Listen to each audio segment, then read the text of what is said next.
નમસ્કાર, આપ જોઈ રહ્યા છો સંદેશ ન્યૂઝ વોરરૂમ બુલેટિન સાથે હું છું દેવાંશી। ગુજરાતથી લઈ દેશ દુનિયામાં શું છે મહત્વના સમાચાર। પેરાલિમ્પિકમાં ભારતે કેવું પ્રદર્શન કર્યું થી લઈ ગુજરાતમાં કેવો વરસાદ છે, આગળના સમયમાં શું આગાહી છે, મહારાષ્ટ્રમાં શું રાજનીતિ થઈ રહી છે, દુનિયામાં અફઘાનિસ્તાનની શું સ્થિતિ છે, દરેક સમાચાર પર કરીશું નજર। પણ સૌથી પહેલા જોઈ લઈએ હેડલાઇન્સ। રાજ્યમાં 5 દિવસ મેઘમહેરની આગાહી, દક્ષિણમાં પડી શકે છે ભારેથી અતિ ભારે તો સૌરાષ્ટ્ર કચ્છમાં મધ્યમ વરસાદની શક્યતા। વલસાડના સરીગામ જીઆઈડીસીની કંપનીમાં બ્લાસ્ટ થતા એકનું મોત, 5 ઘાયલ, ફાયર બ્રિગેડને ન અપાઈ કંપનીમાં એન્ટ્રી। શિવસેનાના ધારાસભ્યો અને સાંસદ પર ઈડીએ સકંજો કસ્યો, સંજય રાઉતે કહ્યું ઈડીની નોટિસ ડેથ વોરંટ નહીં પરંતુ લવ લેટર। પેરાલિમ્પિકમાં ભારતને વધુ એક ગોલ્ડ મેડલ, સુમિત આંતિલને ભાલા ફેંકમાં 68.55 મીટરનો થ્રો કરીને બનાવ્યો વર્લ્ડ રેકોર્ડ। અફઘાનમાં સત્તામાં આવતા જ તાલિબાની ફરમાન, કો એજ્યુકેશન પર લગાવી રોક, કોલેજ યુનિવર્સિટીમાં વિદ્યાર્થીનીઓને પુરુષ શિક્ષક નહીં ભણાવી શકે। દેશભરમાં કૃષ્ણ જન્મોત્સવની ધામધૂમપૂર્વક ઉજવણી, જગત મંદિરમાં કોરોના ગાઈડલાઈન સાથે દર્શન।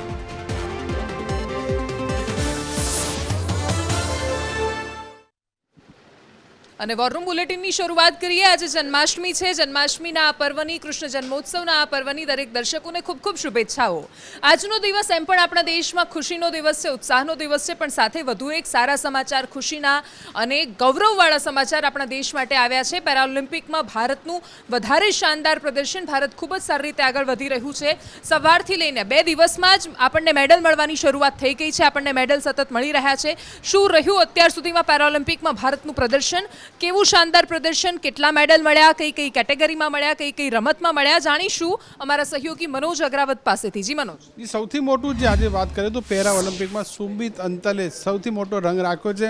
પોતાનો જે થ્રોમાં, ભાલા ફેંકમાં પોતાનો જ વર્લ્ડ રેકોર્ડ તોડ્યો છે। 3 પ્રયાસ કર્યા હતા, તેમાં સૌથી અલગ અલગ પ્રયાસમાં જેમ જેમ તેમણે ભાલા ફેંક્યા તેમાં એક નવો મીટર કીર્તિમાન કર્યો અને આખરે ગોલ્ડ મેડલ ભારતને આ બીજો અપાયો છે। અત્યાર સુધીની વાત કરીએ તો સુમિતના આ મુકાબલામાં વાત કરીએ તો 66.95 મીટરનો જે પહેલો થ્રો હતો તે પણ એક મોટો વર્લ્ડ રેકોર્ડ બન્યો હતો। બીજી વાર તેણે જે પ્રયાસ કર્યો 68.8 મીટરનો, તે પણ વિશ્વ રેકોર્ડ હતો। અને ત્રીજો જે ફાઇનલ તેણે જે ભાલા ફેંક કર્યો તેમાં 68.55 મીટરનો આ થ્રો હતો, તેમાં વર્લ્ડ રેકોર્ડ કર્યો છે। સુમિતની પહેલાં અવની લખેરાએ એર રાઇફલ શૂટિંગમાં પણ જે ગોલ્ડ મેડલ અપાવતો, આ સાથે ગોલ્ડ મેડલની સંખ્યા છે તે 2 ઉપર પહોંચી છે।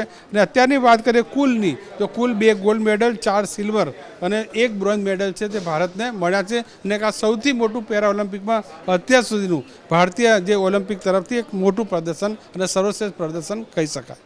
ભારતીય ખેલાડીઓ ઓલિમ્પિકના આસમાનમાં તિરંગો લહેરાવી રહ્યા છે અને જે રીતે પ્રદર્શન એક પછી એક ખેલાડીઓના સામે આવી રહ્યા છે, આ દરેક ખેલાડીઓ પર ભારતને ગર્વ છે, દેશવાસીઓને ગર્વ છે, દેશનો દરેક નાગરિક આ લોકોને જોઈને પ્રેરણા મેળવે છે, કારણ કે આ દરેક એવા છે કે જેમણે પોતાના જીવનમાં અનેક પડકારોનો સામનો કર્યો, પણ એ સંઘર્ષને પાર ઓલિમ્પિકના આસમાનમાં એમણે પોતાની જગ્યા બનાવી છે। અને એટલા જ માટે તો એ આસમાનમાં વિહરતા સિતારાઓ છે, પણ આ સાથે જ દેશમાં કેટલીય બધી વિપદાઓ પણ સામે આવી રહી છે, આફતોનો પણ દેશ સામનો કરી રહ્યો છે। એક બાજુ દુષ્કાળ છે, પાણીના એક એક ટીપા માટે લોકો રાહ જુએ છે, વરસાદની રાહ જોઈ રહ્યા છે, અને બીજી બાજુ અતિવૃષ્ટિ તો હતી પરંતુ અચાનક જ એટલો બધો વરસાદ પડી જાય છે કે સમજાતું નથી ક્યારે શું થઈ જાય છે।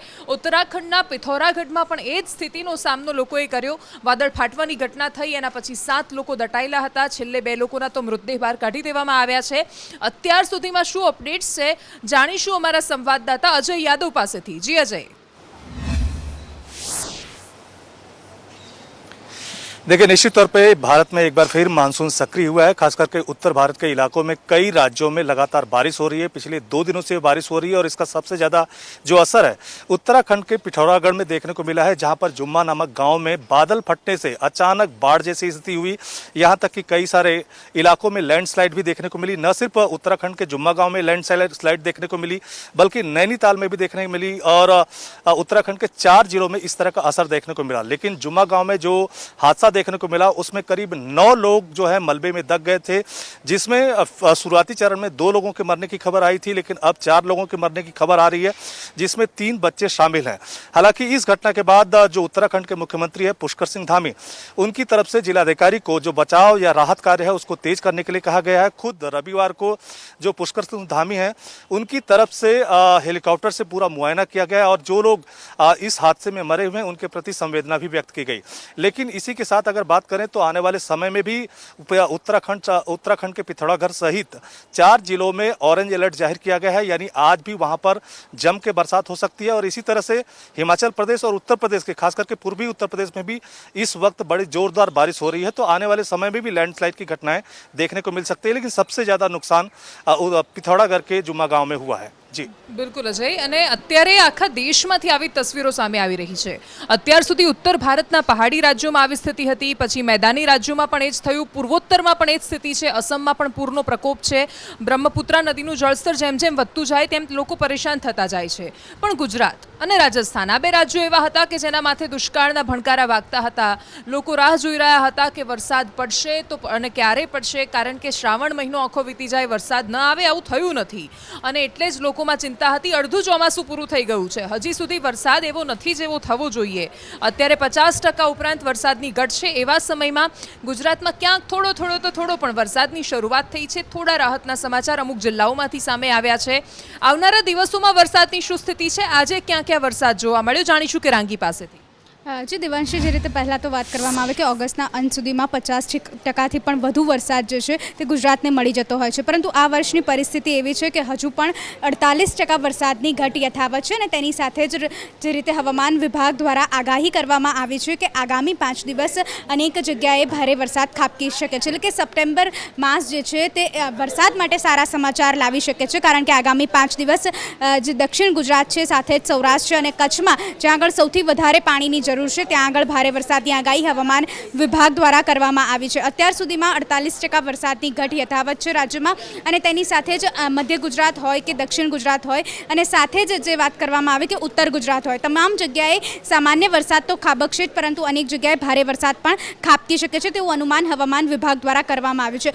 ઓગસ્ટ મહિનાના અંત સુધીમાં અત્યાર સુધીમાં જે જળાશયો હતું તેમાં સૂકું ઢાકોર થઈ ગયું છે અને તમામ લોકો વરસાદની આસ લઈને બેઠા છે। ખેડૂતો ખેતી માટે વરસાદની આસ લઈને બેઠા છે। 19 વર્ષ બાદ એવું બન્યું છે કે ઓગસ્ટના અંત સુધીમાં 50% જેટલો વરસાદ પણ નોંધાયો નથી, એટલે કે જો વરસાદ સારો નહીં પડે તો આ વર્ષે ખેતીમાં ખૂબ જ મુશ્કેલી ઊભી થઈ શકે છે।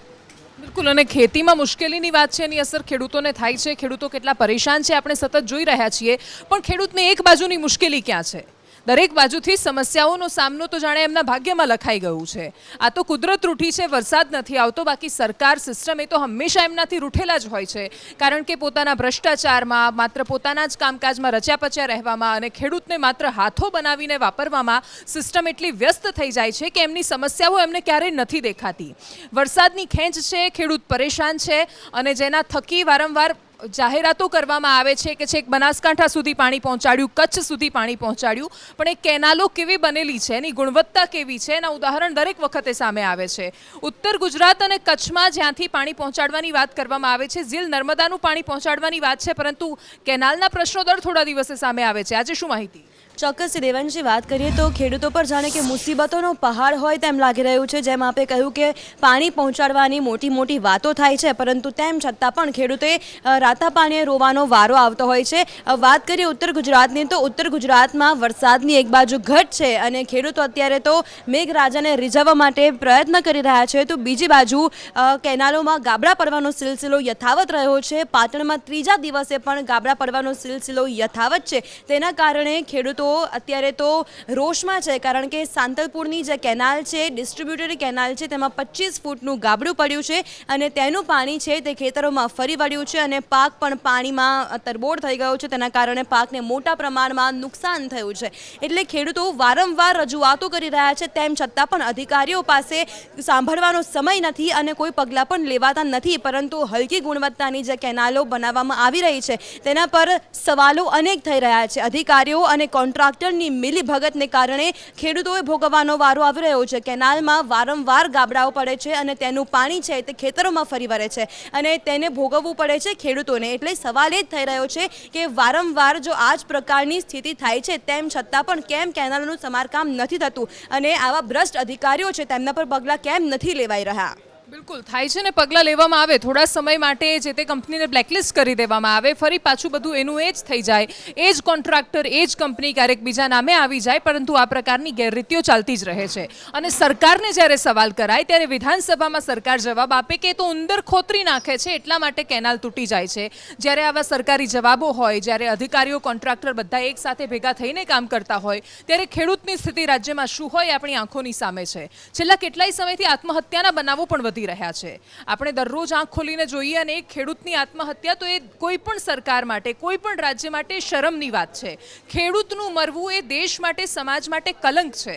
જેને આપણે જગતનો તાત કહીએ, મોટા મોટા બિરુદ આપી દઈએ, ઉપનામો આપી દઈએ, પણ એનાથી પેટ નથી ભરાતું. સંસદમાં જઈને ત્યાં કેન્ટીનમાં એવું લખી દેવામાં આવે કે અન્નદાતા સુખી ભવ, તો એનાથી અન્નદાતા સુખી નથી થઈ જવાનું. અને એટલે કેટલીય ઘટનાઓ એવી સામે આવે છે જે દરરોજ વિચલિત કરનારી છે. એવામાં જે ખેડૂત દંપતીના આપઘાતની ઘટના પણ સામે આવી છે. શું હતી આખી ઘટના, જાણીશું વિકાસ પાસેથી. બિલકુલ દેવાંશી, વાપીની ઘટના છે કે જ્યાં ખેડૂત દંપતીએ આપઘાત કર્યો છે. છેલ્લા ઘણા સમયથી આપણે જોઈએ છીએ કે ખેડૂતો પરેશાન છે, તેમને સિંચાઈનું પાણી નથી મળ્યું કારણ કે વરસાદ પણ ખેંચાયો છે અને ડેમ પણ ખાલીખમ છે. અને બીજી બાજુ સરકાર તરફથી પણ કોઈ મદદની અત્યારે કોઈ આશા દેખાતી નથી. તેવામાં ખેડૂતો અત્યારે ચિંતાતુર થયા છે. તેમની નજર સામે તેમનો પાક અત્યારે નિષ્ફળ જઈ રહ્યો છે. તેવામાં એક દંપતીએ આપઘાતનો પ્રયત્ન કર્યો છે. કચરામાં નાખવાની જે દવાઓ છે તેમણે ગટગટાવીને આપઘાતનો પ્રયત્ન કર્યો, જેમાં એકનું મોત થઈ ગયું છે જ્યારે અન્ય એક હાલ સારવાર ચાલી રહી છે. જો કે કયા કારણસર તેમણે આપઘાત કર્યો છે તે મામલે ડુંગરા પોલીસે તપાસની શરૂઆત કરી છે. હજુ સુધી તેમનું આપઘાતનું કારણ સામે નથી આવ્યું. જો કે ચોક્કસથી તેઓ ખેતી કરતા હતા અને ઘણા સમયથી તેઓ તેમના પાકને લઈ પરેશાન હતા. તેવામાં આવનારા સમયમાં જાણવા મળશે કે તેમણે કયા કારણસર આપઘાત કર્યો છે. બિલકુલ, રાજ્યમાં છેલ્લા કેટલાય સમયથી જે ઘટનાઓ સામે આવી રહી છે, આત્મહત્યાની ઘટનાઓ, એના પર આપણે નજર કરીશું તો મોટા ભાગે ખેડૂતો એમાં વધારે સંકળાયેલા હોય છે. દરેક વખતે કારણ ભલે અલગ હોય, પરંતુ આત્મહત્યા અને ખેડૂતની આત્મહત્યા એ કોઈ પણ સરકાર માટે સૌથી મોટો અને ચિંતાનો વિષય હોવો જોઈએ, ભલે આપણે ત્યાં એને પ્રાથમિકતા નથી અપાતી. હમણાં જ રાજકોટમાંથી એક કિસ્સો સામે આવ્યો હતો કે જેના કારણે પ્રદૂષણના કારણે કંપનીએ ઝેરી કેમિકલ છોડ્યું, એના કારણે એ ખેડૂતનો કપાસ બળી ગયો, એના કારણે એ વ્યક્તિ આત્મહત્યા કરી લીધી. અને છતાં પણ પ્રદૂષણ એ ક્યારેય આપણા માટે મોટો મુદ્દો બન્યો નથી. ખેડામાં પણ એવું જ થઈ રહ્યું છે. એ કંપની, એનું કેમિકલ, જે રીતે પ્રદૂષણ ત્યાં ફેલાઈ રહ્યું છે, પાક તો બરબાદ થાય છે, સામાન્ય માણસનું જીવન પણ બરબાદ થાય છે. શુદ્ધ હવા, શુદ્ધ પાણી, શુદ્ધ ખોરાક આપણા બંધારણમાં આ બધું મૂળભૂત અધિકારમાં કહેવામાં આવ્યું છે, પણ આપણા સુધી ક્યારેય પહોંચતું નથી. ખેડામાં શું ઘટના છે, ત્યાં શું પગલાં લેવાયા છે, શું ત્યાં બહાનાબાજી ચાલી રહી છે, જાણીશું કરુણેશ પાસેથી. જી દિવ્યાંશી, ચોક્કસથી આપણે અત્યાર સુધી જોતા આવ્યા છે કે કેમિકલ કંપનીઓ હવે દિવસે ને દિવસે બેફામ બનતી જઈ રહી છે અને તેમનું જે કેમિકલ વેસ્ટ હોય છે તે કેમિકલ વેસ્ટ સીધું જ કોઈ નદી નાળામાં, તલાવમાં, કેનાલોમાં કે પછી ખારીકટ કેનાલોમાં સીધું જ ઠાલવવામાં આવે છે. અને એ બિંદાસ રીતે ઠાલવી રહી છે. એ તમે સૌરાષ્ટ્રમાં જેતપુરમાં જુઓ કે પછી સાબરમતી નદીમાં જુઓ કે પછી ખેડાની રઢુ નાયકા રોડ પર આવેલી ખારીકટ કેનાલમાં જુઓ, તમામ જગ્યાએ આ જ પરિસ્થિતિ જોવા મળી રહી છે. ત્યારે આ જ પ્રકારનો કિસ્સો ખેડા જિલ્લાના ખેડા ગામ પાસે આવેલું રઢુ ગામ અને રઢુ નાયકા રોડ પર એક ખારીકટ કેનાલ આવેલી છે. આ ખારીકટ કેનાલ ઉપર એક કેમિકલ વેસ્ટ ઠાલવવામાં આવી રહ્યો હતો અને ખેડા ટાઉન પોલીસ દ્વારા આને રંગે હાથ ઝડપવામાં આવ્યો છે. ત્યારે જ્યારે નામ ખુલ્યા, ત્યારે નામ ખુલતા જ કેમિકલ જે માફિયાઓ હતા તે માફિયાઓમાં અફરાતફરી મચી ગઈ છે. વડોદરાની સૌથી મોટી કહી શકાય એવી કેમકોન સ્પેશિયાલિટી કેમિકલ લિમિટેડ નું નામ સામે આવ્યું છે. આ ઉપરાંત કચ્છ કેમિકલનું નામ પણ સામે આવ્યું છે. અને આ તમામ જે કેમિકલ કંપનીઓ છે તે કેમિકલ કંપનીના માલિક તેમજ પરચેઝિંગ મેનેજર છે, આ ઉપરાંત માર્કેટિંગ મેનેજર છે, આવા ઊંચા હોદ્દા પરના તમામ લોકોને પોલીસ દ્વારા ઝડપી લેવામાં આવ્યા છે.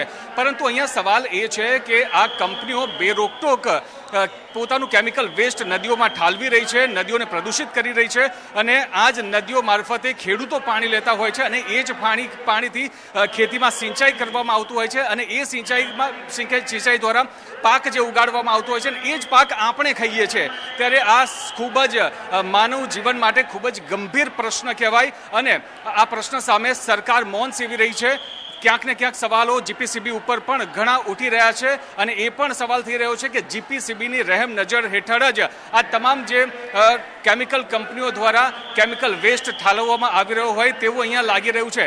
ત્યારે હવે આ જે ચારેય જે હાઈ પ્રોફાઇલ કહી શકાય તેવા અધિકારીઓ અને કંપનીના માલિકને જ્યારે પોલીસે ઝડપ્યા છે ત્યારે આગળની કાર્યવાહી એકદમ ન્યાયપૂર્ણ રીતે ચોક્કસ રીતે થાય તે પણ જરૂરી છે, કારણ કે અગાઉ પણ ઘણા આપણે કેસ જોઈ ચૂક્યા છે કે આવા મોટા કેમિકલ માફિયાઓ કેમિકલ કંપનીના લોકો પૈસાના જોરે તેમના ઉપર કોઈ પણ કાર્યવાહી થતી નથી હોતી. ત્યારે હવે આગળ જોવાનું રહેશે કે આ કેમિકલ માફિયાઓને જે ખેડા પોલીસ દ્વારા પકડવામાં આવ્યા છે તેના ઉપર કેવા પ્રકારની કાર્યવાહી થાય છે. બિલકુલ, એમ પણ ન્યાયની વ્યાખ્યામાં સામાન્ય માણસ ક્યાં છે એનો કોઈની પાસે જવાબ નથી હોતો. ગુજરાત પોલ્યુશન કંટ્રોલ બોર્ડ અચાનક એકદમ નિંદ્રાધીન અવસ્થામાં છે અને વારંવાર ગુજરાત હાઈકોર્ટ પણ ઝંઝોળીને જગાડે તો એ થોડા સમય માટે જાગે, પછી કાર્યવાહીના નાટક કરે અને પછી ફરી પાછું સૂઈ જાય. જીપીસીબીની તો આ જ કહાણી છે. પરંતુ રાજકોટનું જેતપુર હોય, અમદાવાદની સાબરમતી નદી હોય કે પછી ખારીકટ કેનાલ ખેડામાં કે જે પાણી છોડવામાં આવી રહ્યું છે, બધામાં એક વાત કોમન છે કે અહીંયા સામાન્ય માણસનું જીવન જોખમમાં છે. પરંતુ અહીંયા માત્ર કોઈ એક કેમિકલ કંપની કે માત્ર અમુક વિસ્તારોનો સવાલ નથી, આખા ગુજરાતમાં આ ચાલી રહ્યું છે. પણ કંપનીની સામે બધા જ લોકો લાચાર કેમ થઈ જાય છે? વાપીમાં જીઆઈડીસીમાં એક કંપનીમાં બ્લાસ્ટ થયો, એના પછી કંપનીએ જે રીતે વર્તન કર્યું, ત્યાં ફાયર વિભાગના કર્મચારીઓને ન જવા દેવામાં આવે, જે રીતે મનસ્વી વર્તન કરવામાં આવે અને બધું જ ચલાવી લેવામાં આવે, ત્યારે સવાલ થાય કે અહીંયા રાજ કોનું ચાલે છે? શાસનનું, કાયદાનું, અધિકારીઓનું કે પછી જેની પાસે પૈસા છે એનું? વાપીમાં શું ઘટના થઈ જાણીશું પ્રીતિ પાસેથી. બિલકુલ, આજે સવારે દેવાંશી વાપીના સરીગામ જીઆઈડીસીમાં સર્વાઈવલ જે કંપની આવેલી છે ત્યાં બ્લાસ્ટની ઘટના બની હતી. વાપીથી, વલસાડથી, હાલોલથી ત્યાં ફાયર બ્રિગેડની ગાડીઓ આવી હતી, પરંતુ સંચાલકો દ્વારા જે જીઆઈડીસીના માલિકો હતા તેમણે ત્યાં ગેટ બંધ કરી દીધા હતા, કારણ કે એવું લાગી રહ્યું હતું કે જાણે આ આગની ઘટનાને છુપાવવાનો પ્રયત્ન થઈ રહ્યો હોય. આ આખી ઘટનામાં એક કામદારનું અત્યારે મોત થયું છે અને 5 કામદારો ગંભીર રીતે ઘાયલ થયા હોવાનું સામે આવી રહ્યું છે. પણ મુખ્ય વાત એ છે કે જ્યારે આવી જીઆઈડીસી કંપનીમાં કે પછી કોઈ પણ આવી કેમિકલ કંપનીમાં જ્યારે કામદારો કામ કરતા હોય છે ત્યારે તેમની સેફટીનું કોઈ ધ્યાન નથી રાખવામાં આવતું. 2 દિવસ પહેલાં હાલોલમાં પણ એક કેમિકલ કંપનીમાં બ્લાસ્ટ થયો હતો અને તેમાં પણ 3 કામદારો ગંભીર રીતે ઘાયલ થયા હતા. આ પરથી એ સાબિત થાય છે કે કામદારો જોઈએ છીએ કામ કરવા માટે, પરંતુ સેફટીનું ધ્યાન કોણ રાખશે એ મોટો પ્રશ્ન છે. બિલકુલ, એટલે આપણે અમદાવાદમાં પણ જોયું કે ગટરમાં કામ કરતા શ્રમિકો ત્યાં ગુંગળાઈને મરી જાય, પણ એમના માટે કોઈ સાધન સુવિધા કોર્પોરેશન પાસે નથી હોતી. એવા કોર્પોરેશન પાસે જેનું બજેટ કોઈ એકાદ નાના રાજ્ય કરતાં પણ વધારે હોય છે અને આવું આખા ગુજરાતમાં સામે આવે છે. સામાન્ય માણસના જીવની કિંમત શું? કદાચ કીડા મકોડા જેટલી પણ નહીં. રાજ્યમાંથી દરરોજ આવતી ઘટનાઓ આવો સવાલ કરે છે. એ સિવાય આપણે સમાચારમાં જ્યારે આગળ વાત કરીશું તો રાજ્યમાં ગુનાખોરીની ઘટનાઓ પણ સતત સામે આવે છે. અમુક એવા કિસ્સાઓ સામે આવે છે જે સામાજિક વ્યવસ્થા, સમાજમાં બદલાઈ રહેલી માનસિકતા બધા સામે સવાલ કરે. અમદાવાદના કણભામાંથી એક મર્ડર કેસ સામે આવ્યો હતો, જેમાં સાવકી માતાએ પોતાના જ પુત્રની હત્યા કરાવી હતી. હવે એ મામલે વધુ વિગતો સામે આવી છે. શું નવો વળાંક છે? કેટલા આરોપીઓ ક્યાંથી ઝડપાયા છે? જાણીશું બધી જ વિગત જિગ્નેશ પાસે. દેવાંશી, જે હત્યાનો બનાવ સામે આવ્યો હતો 13 નવેમ્બરે આ હત્યા બની હતી અને 14મી તારીખે કણભા પોલીસે સૌપ્રથમ જે યુવકની હત્યા કરવામાં આવી હતી તેની સાવકી માતા ગૌરીબેનની ધરપકડ કરી હતી. તેમની પૂછપરછમાં અન્ય 3 નામ સામે આવ્યા કે જેઓ નાસિકના રહેવાસી હતા, તેવા સંજય, અનિલ અને દિનેશ, જે ત્રણે પહેલેથી જ તેની માતાના સંપર્કમાં હતા અને તેમને આ હત્યા માટે 20 લાખ રૂપિયા આપવાની પણ વાત કરી હતી. એટલે કે સોપારી આપવામાં આવી હતી હત્યા માટે અને જો પ્રોપર્ટી મળી જાય ત્યારબાદ તેમને 20 લાખ ચૂકવવાના હતા. બીજી તરફ જ્યારે પોલીસે આરોપીની પૂછપરછ થઈ ત્યારે સામે આવ્યું કે ન માત્ર હાર્દિકની હત્યા કરવાની હતી, પરંતુ તેની પ્રેમિકાની પણ હત્યા કરવાનું પ્લાનિંગ હતું અને બંને યુવક યુવતી પોતાનો વિસ્તાર છોડીને ભાગી ગયા છે તેવી ગામમાં અફવા ફેલાવવાની હતી. પરંતુ તે પહેલાં પોલીસને જાણ થઈ અને પોલીસે અત્યારે આ ગુનામાં 4 આરોપીને ઝડપી લીધા છે. જોકે સૌપ્રથમ જ્યારે તેની માતાની ધરપકડ કરવામાં આવી ત્યારે પ્રોપર્ટી માટે આ આખી હત્યાનું કાવતરું રચાયું હોવાનો પણ ખુલાસો થયો હતો. બિલકુલ, અને એટલે આપણે હમણાં થોડા સમય પહેલાં શુદ્ધ હવાની વાત કરી, શુદ્ધ પાણીની વાત કરી, શુદ્ધ ખોરાક પણ બહુ મોટો સવાલ બની રહ્યો છે. આપણે જે પણ ખાઈએ છીએ, પીએ છીએ, મોટા ભાગે બધામાં જ ભેળસેળ હોય છે. રાજકોટમાંથી હમણાં આપણે જોયું હતું સફેદ દૂધનો કાળો કારોબાર. હવે કારણ જીઆઈડીસીમાંથી પણ પોલીસે એવો જ કંઈક કારોબાર ઝડપી પાડ્યો છે. શું છે વધુ વિગત જાણીશું આઝમ સાલે પાસેથી.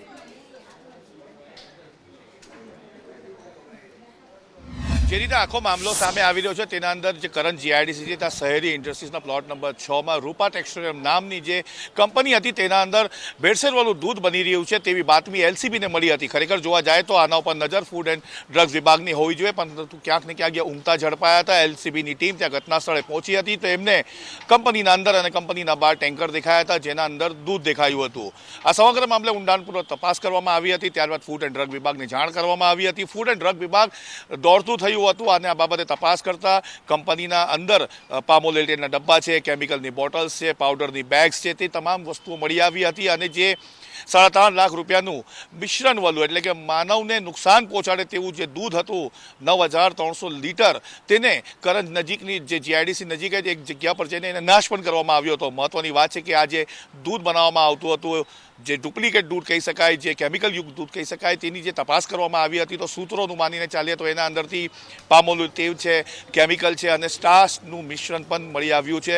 આ ખરેખર ચોંકાવનારી ઘટના છે, પરંતુ હાલ તો આ સમગ્ર મામલે ઊંડાણપૂર્વક તપાસ કરવામાં આવી રહી છે. પરંતુ દેવાંશી એમ કહી શકાય કે સફેદ દૂધના કાળા બજારીનો મામલો સામે આવ્યો છે જે માનવને પણ નુકસાન કરી રહ્યું છે. બિલકુલ, આપણા દેશમાં આટલી બધી જે મૂળભૂત સમસ્યાઓ છે ઓછી હોય એમ હવે ફરી એકવાર કોરોના મહામારી પણ માથું ઊંચકી રહી છે. દેશમાં કેસ વધી રહ્યા છે. છેલ્લા થોડા સમયમાં તો અચાનક જ કેસમાં વધારો થઈ રહ્યો છે. આંકડા શું કહી રહ્યા છે જાણીશું હિરેન પાસે. તો રાજ્યમાં અને દેશભરની અંદર કોરોનાની સેકન્ડ લહેર પૂરી થઈ છે, પરંતુ ત્રીજી લહેરના ક્યાંક ભણકારા વાગી રહ્યા છે. કારણ કે સૌથી વધુ કેસો અત્યારે હાલ જે દેખાઈ રહ્યા છે એ મહારાષ્ટ્રને બાદ કરતાં હવે દક્ષિણ ગુજરાત એટલે કે કેરળ સહિતના જે રાજ્યો છે ત્યાં સૌથી વધુ કેસો દેખાઈ રહ્યા છે. રોજના 45,000થી 40,000ની આસપાસના નવા કેસો નોંધાઈ રહ્યા છે, જેમાં સૌથી વધુ કેસો માત્ર કેરળની અંદર 29,000થી 30,000ની આસપાસના કેસ દેખાઈ રહ્યા છે. 380 લોકોના છેલ્લા 24 કલાકની અંદર મૃત્યુ થયા છે, જેમાં સૌથી વધુ મૃત્યુ મહારાષ્ટ્રની અંદર થયા છે. કેરળની અંદર મૃત્યુ નથી થતા, પરંતુ કોરોનાના જે નવા કેસો છે તે સૌથી વધી રહ્યા છે. અને અત્યારે હાલની જે સ્થિતિ છે એ સ્થિતિને જોતા જે તહેવારોની ઉજવણી થઈ રહી છે, જન્માષ્ટમી હોય કે કેરળની અંદર ઓણમની ઉજવણી થઈ છે, આ બધા તહેવારોની ઉજવણી અને જ્યાં સોશિયલ ડિસ્ટન્સ અથવા તો કોવિડ એપ્રોપ્રિએટ બિહેવિયરનું પાલન નથી થતું એનું પરિણામ અત્યારે હાલ આંકડાઓમાં દેખાઈ રહ્યું છે. બિલકુલ, ઓનમની ઉજવણી કરીને કેરળમાં શું સ્થિતિ થઈ આપણી આંખોની સામે છે, પરંતુ બીજાનું ઉદાહરણ જોઈને આપણે સમજીએ તો પછી આપણે ભારતીય શાના, આપણા માટે આવું કહેવાય છે. અને હવે તો આખી દુનિયામાં આ જોવા મળે છે. માણસ માત્રનો આ સ્વભાવ થઈ ગયો છે કે બીજાની ભૂલમાંથી એ શીખતો નથી. અને એટલે હવે ગુજરાતમાં જ્યારે જન્માષ્ટમી, 7મ 8મના તહેવારો છે, આજે જન્માષ્ટમીનો દિવસ હતો, આખા ગુજરાતમાં દરેક જગ્યાએ લોકો એવી રીતે ભીડ ભેગી કરીને નીકળ્યા હતા કે જાણે કનૈયાને આજે જોયા વગર રહેવાના નથી. આસ્થા ઉત્સવ માટેની શ્રદ્ધા એ બધું જ અલગ વિષય છે, પરંતુ ભીડ ભેગી થાય, કોરોના હોવા છતાં એસઓપીનું પાલન ન કરાય ત્યારે કેવા દ્રશ્યો સામે આવે છે જાણીશું કુણાલ પાસેથી.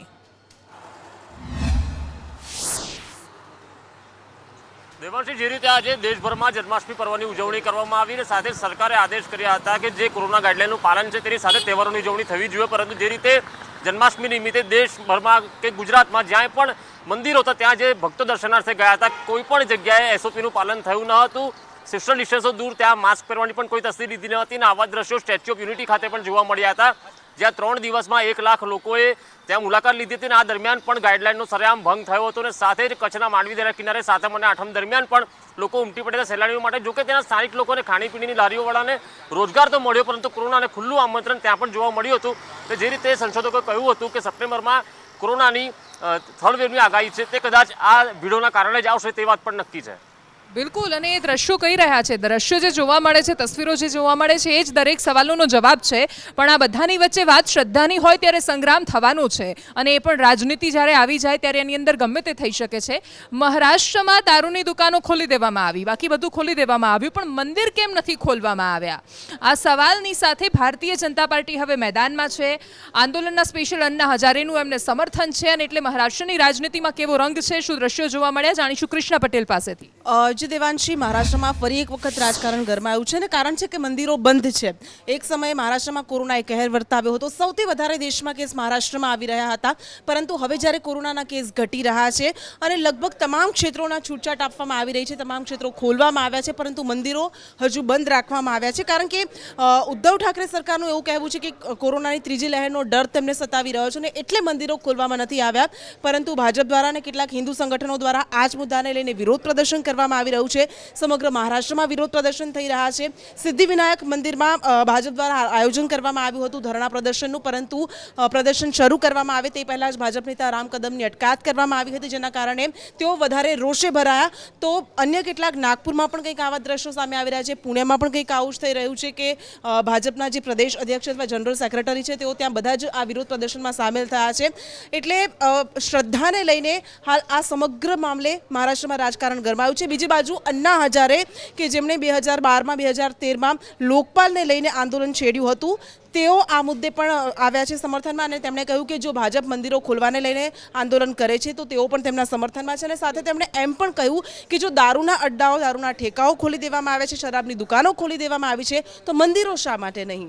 બિલકુલ, આ સવાલ દરેક લોકો કરી રહ્યા છે. ચંદ્રકાંત પાટીલે તો એ પણ કહ્યું હતું કે ન માત્ર મંદિર, મસ્જિદ, ચર્ચ, ગુરુદ્વારા, જૈન મંદિર બધું જ ખોલવાનું એમને કહેવામાં આવ્યું છે. પણ એ સિવાય દેશમાં ઘણી બધી સમસ્યાઓ છે જે ઉભરીને સામે આવી રહી છે. અનેક સવાલોની વચ્ચે જ્યારે મહારાષ્ટ્રમાં આ રાજનીતિ થઈ એના પછી ઘણા બધા સવાલો થયા આખા દેશમાં, એ પણ માહિતી સામે આવી. જાણીશું મેહુલ પાસે.